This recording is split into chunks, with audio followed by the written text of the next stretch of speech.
کہتے ہیں جی کہ محرم کے پہلے عشرے میں میاں بیوی مل سکتے، کیوں نہیں مل سکتے؟ یہ تو شیعہ کا گڑا ہوا مسئلہ ہے نا، کہ ویسے ساری زندگی زنا کرتے رہو لیکن محرم کے 10 دن نہ کرو۔ ادھر متع حلال ہے، ادھر 10 دن محرم میں میاں بیوی کا ملنا بھی ناجائز ہے۔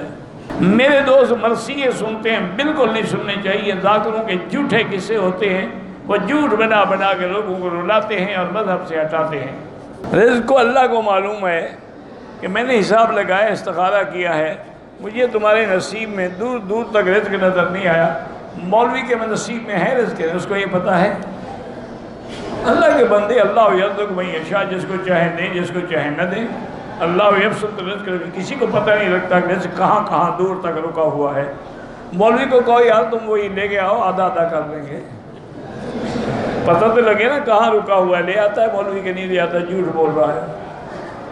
اس کو کہو تمہیں پتہ لگ گیا نا میرا رزق فلاں جگہ رکا ہوا ہے، جا کے لے آؤ، آدھا تمہارا آدھا میرا۔ تعزیت میں ہاتھ اٹھا کے دعا کی کوئی ضرورت نہیں۔ عظم اللہ اجرکم انا للہ و انا الیہ راجعون، لیکن اگر کوئی دعا کرے تو کوئی حرج نہیں۔ نفلی عبادات میں حالت سجدے میں دعا کر سکتے ہیں، بالکل کر سکتے ہیں، اور سجدے کی دعا منظور ہوتی ہے، قبول ہوتی ہے، لیکن دعا وہ کریں جو قرآن و حدیث میں ثابت ہے۔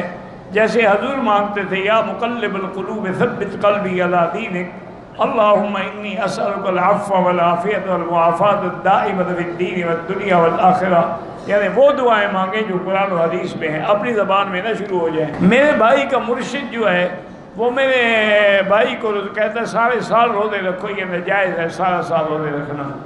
حضور نے فرمایا انا اصوم و افطر، میں روزہ بھی رکھتا ہوں افطار بھی کرتا ہوں۔